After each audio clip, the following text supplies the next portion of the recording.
मैं अरविंद बनवाल BBDSS मटियों गाजीपुर से आप सभी बच्चों को क्लास 12 मैथ से संबंधित अपने YouTube channel study league by Arvind sir के माध्यम से आव्यू पार्ट 3 का टॉपिक लेकर आ रहा हूँ।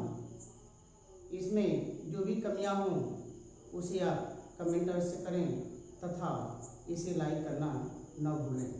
तो आज हम पढ़ेंगे इस पार्ट में परिवर्त आव्यूह कि परिवर्त आव्यूह क्या होता है। ट्रांसपोज मैट्रिक्स परिवर्त आव्यूह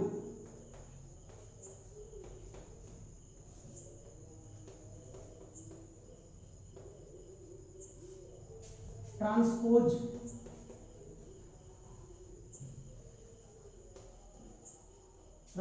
मैट्रिक्स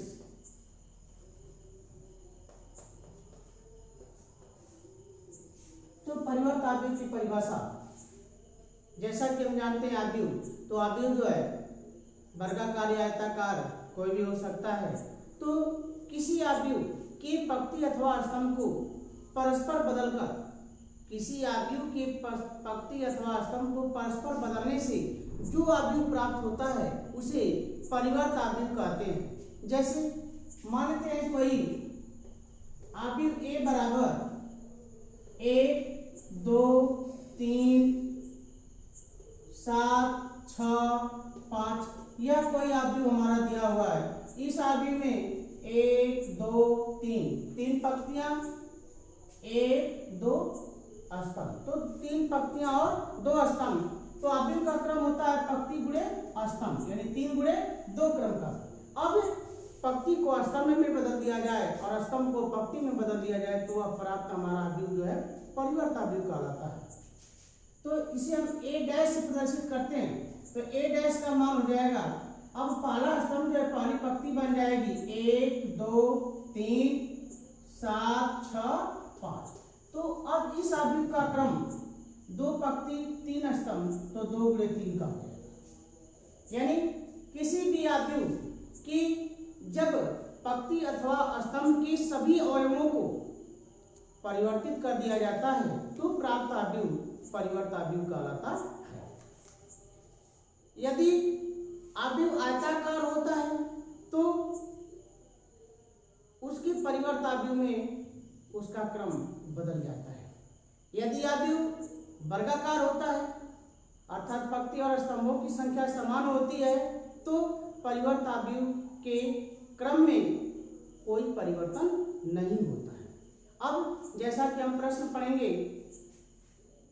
कि A बराबर ये मान दिया है तो A डैश बराबर हमारा हो गया यह स्तंभ जो है पंक्ति के रूप में और पंक्ति जो है स्तंभ के रूप में। तो दिए आव्यूह का क्रम हमारा है 3 गुणे 2 यानी 3 पंक्ति 2 स्तंभ। जो हमारा परिवर्त आव्यूह प्राप्त हुआ उसमें 2 पंक्ति और 3 स्तंभ। तो क्रम इसका बदल गया 3 गुणे 2 और यहाँ हो गया 2 गुणे 3। अब उसके बाद हम पढ़ते हैं सममित आव्यूह। सममित आव्यूह किसे कहते हैं?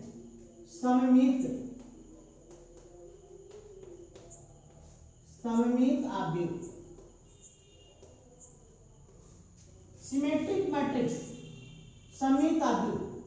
तो इसकी परिभाषा जब किसी आव्यूह के पंक्ति अथवा स्तंभों को परस्पर बदल देने पर भी आव्यूह के मान में कोई परिवर्तन न हो तो वह आव्यूह सममित आव्यूह कहलाता है। अर्थात यदि किसी दिए गए आव्यूह A के लिए A डैश का मान A के मान के बराबर हो A डैश का मान A के मान के बराबर हो तो वह आव्यूह A सममित आव्यूह होगा। जैसे मानते हैं A बराबर 1 2 3 2 3 1 3 1 2।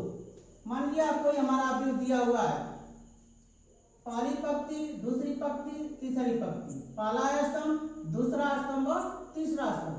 तो इसका क्रम हो जाएगा 3 गुणे 3 का। अब यदि इसका हम परिवर्त आव्यूह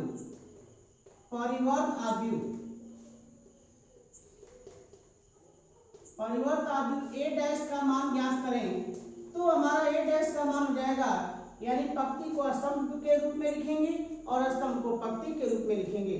तो पहली पंक्ति को पहले स्तंभ के रूप में, दूसरी पंक्ति को दूसरे स्तंभ के रूप में, तीसरी पंक्ति को तीसरे स्तंभ के रूप में। अब इसका भी क्रम है हमारा 3 गुणे 3। यदि दोनों प्राप्त आव्यूहों, दिए गए आव्यूह और उसके परिवर्त आव्यूह दोनों की तुलना की जाए तो दोनों के तुलना करने पर प्रत्येक परिस्थिति में पहली पंक्ति 1 2 3, परिवर्त आव्यूह में भी पहली पंक्ति में 1 2 3, दूसरी पंक्ति में 2 3 1, इसमें भी 2 3 1, तीसरी पंक्ति में 3 1 2, इसमें भी 3 1 2। अर्थात हम कह सकते हैं कि A dash is equal to A, A dash is equal to A, अतः आव्यूह A सममित आव्यूह होगा।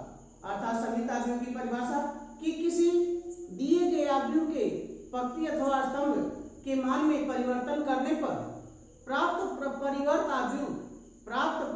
आव्यूह भी पूर्व आव्यूह के समान हो, अर्थात उसमें कोई परिवर्तन न हो, तो वह आव्यूह सममित आव्यूह कहलाता है। अब परिवर्त आव्यूह से संबंधित प्रश्नों के बारे में, जैसा कि मान दिया है A बराबर 2 3 5 1, 2 3 5 1, आव्यूह B बराबर दिया है 5 2, आव्यूह B बराबर 5 2 7 0। तो कह रहा है कि सिद्ध कीजिए कि AB whole dash is equal to B dash into A dash. हमें सिद्ध करना है, प्रूव दैट सिद्ध करना है AB whole dash is equal to B dash into A dash. तो सबसे पहले दिए गए आव्यूह A और B के लिए हमको गुणनफल AB प्राप्त करना है। जब हम गुणनफल AB प्राप्त कर लेंगे तो फिर उसका परिवर्त आव्यूह प्राप्त करना है। उसके बाद दोनों आव्यूहों का हमको परिवर्त आव्यूह प्राप्त करना है और फिर B डैश का A डैश में हम गुणा करेंगे। प्राप्त गुणनफलों का हम निरीक्षण करेंगे, यदि मान बराबर आते हैं तो हम कह सकते हैं कि ये परस्पर बराबर है। तो गुणनफल AB बराबर, अब गुणनफल के लिए पिछले पार्ट में आपको बताया जा चुका है कि यदि पहले आव्यूह के स्तंभों की संख्या दूसरे आव्यूह के पंक्तियों की संख्या के बराबर हो तो गुणनफल AB संभव है। तो AB, चूंकि गुणनफल AB बराबर 2 3 5 1 5 2 7 0, अब गुणा करेंगे तो हो जाएगा 2 गुणे 5 तो 2 5 10, 5 गुणे 2 तो 5 गुना के 10, 2 7 14, धन 5 0 0, 3 से गुणा करेंगे 3 5 15, धन 2 एकम 2, यहाँ 3 7 21, धन 1 का 0 में गुणा कर दिए 0। तो यह मान जाएगा हमारा 10 10 20, 15 2 17, 14 और 21। यह हमारा हो गया गुणनफल AB का मान। अब हम याद करेंगे A dash B dash, AB whole dash, AB whole dash, तो AB का हम परिवर्त कर देंगे तो ट्रांसपोज ऑफ AB, तो AB का परिवर्त यानी पंक्ति को स्तंभ में और स्तंभ को पंक्ति में, तो यह मान हो जाएगा हमारा 20 14 17 21। यह हमारा मान प्राप्त हो गया AB डैश का, AB होल डैश का। अब उसके बाद हम ज्ञात करेंगे B डैश का मान, तो B डैश आप B का परिवर्त तो हो जाएगा 5 7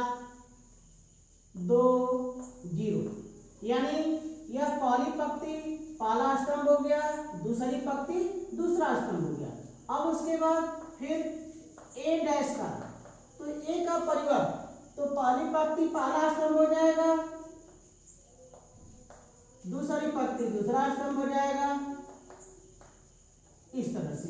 अब हम ज्ञात करेंगे B dash A dash, B dash A dash. तो बी डैश ए डैश का मान, पहले बी डैश का मान लेना है, फिर ए डैश का। 5 7 2 0 2 5 3 1। अब हम गुणा करेंगे, तो गुणा करेंगे तो 5 गुना के 10, धन 2 बचे 10, फिर 5 दिया 15, धन 2 एक कम 2, 7 गुना के 14, धन 0 का 5 में गुणा कर दिए 0, 7 के 21, धन 0 का 1 में गुणा कर दिए 0। अब इसको हम जोड़ देंगे तो 10 10 20, और ये 14 में 0 जोड़ दिए 14, 15 2 17, और ये हो गया 21। तो यह हमारा प्राप्त हो गया मान B dash A dash, B dash A dash का मान मिल गया 20 14 17 21। तुलना करने पर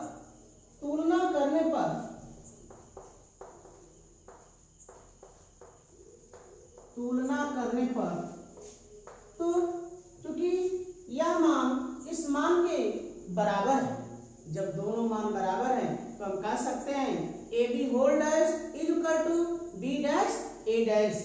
तो A B whole dash is equal to B dash A dash, और ये हमारा हो गया सिद्ध, यानी हेंस प्रूफ। इस प्रकार यह प्रश्न आपका सिद्ध हुआ। अब अगला सवाल, जैसा कि दिया है ए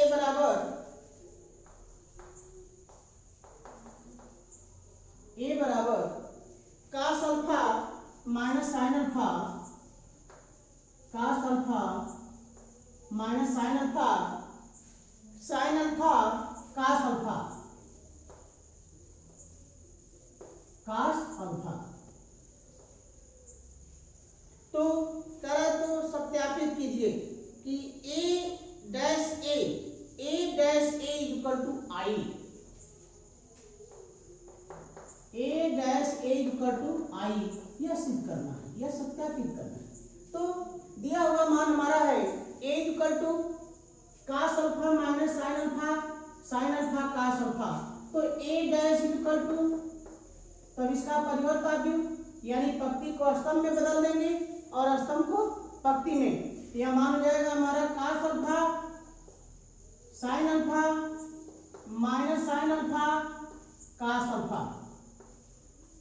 अब इन दोनों का गुणा करेंगे तो A dash A equal to, तो ए डैश का मान cos alpha sine alpha minus sine alpha cos alpha,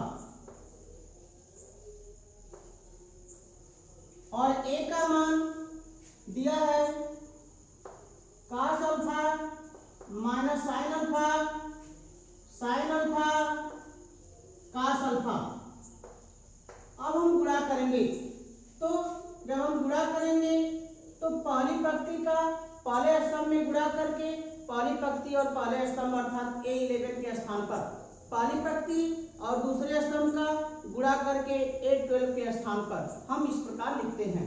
तो कास अल्फा का कास अल्फा में गुणा कर देंगे, कास स्क्वायर अल्फा, फिर माइनस साइन अल्फा का माइनस साइन अल्फा में गुणा करेंगे, plus sine square alpha, cos alpha का साइन अल्फा में गुणा करेंगे, sine alpha cos alpha, minus sine alpha का गुणा करेंगे तो minus sine alpha cos alpha. अब दूसरी पंक्ति का पहले स्तंभ में गुणा करके A21 के स्थान पे लिखेंगे, दूसरी पंक्ति और दूसरे स्तंभ का गुणा करके A22 के स्थान पर लिखेंगे। तो साइन अल्फा का कास अल्फा में गुणा कर देंगे तो साइन अल्फा कास अल्फा, फिर अब कास अल्फा का इसमें तो minus sine alpha cos alpha. अब यहाँ गुणा साइन अल्फा का साइन अल्फा में तो साइन स्क्वायर अल्फा, फिर इसका गुणा तो प्लस cos स्क्वायर अल्फा। तो अब इसका मान cos square alpha plus sin square alpha equal to, यह हो गया हमारा मान 1 और यह हो गया मान हमारा 0। यहाँ मान दोनों कट कर हो जाएगा 0 और यहाँ sin square alpha plus cos square alpha equal to 1। यह हो गया 1 0 0 1 और 1 0 0 1। जैसा कि हम पढ़ चुके हैं कि यदि किसी आव्यूह के विकर्ण के सभी एलिमेंट एक हो तथा उसके अतिरिक्त अन्य सभी एलिमेंट शून्य हो तो वह आव्यूह इकाई आव्यूह कहलाता है। तो यह हो गया हमारा I। अतः हम कह सकते हैं कि a dash a equal to I और यही मान हमारा सिद्ध करना था। इस प्रकार यह प्रश्न हमारा सिद्ध हो गया। तो यह वीडियो आपको जहां भी ना समझ में आया हो, इसमें जो भी बातें आपको ना समझ में आई हो उसे आप कमेंट करें तथा यदि वीडियो आपको अच्छा लगा हो तो लाइक करना न भूलें। बहुत बहुत